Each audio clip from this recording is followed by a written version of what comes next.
اے راہ حق کی شہید تو۔ نائک محمد محفوظ شہید نشان حیدر کا آج 52واں یوم شہادت انتہائی عقیدت اور احترام کے ساتھ منایا جا رہا ہے۔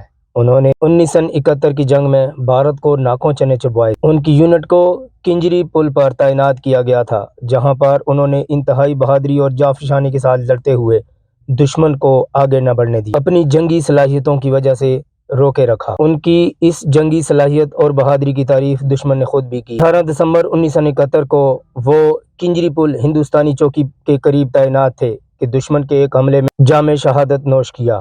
ان کی شہادت کے وقت ان کا ایک ہاتھ دشمن کی گردن پر موجود تھا۔ انہیں اس عظیم قربانی پر پاکستان کا سب سے بڑا نشان حیدر عطا کیا گیا۔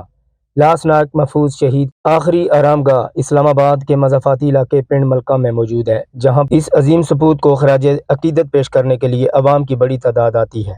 کیمرہ ٹیم کے ساتھ راجہ طاہر محمود۔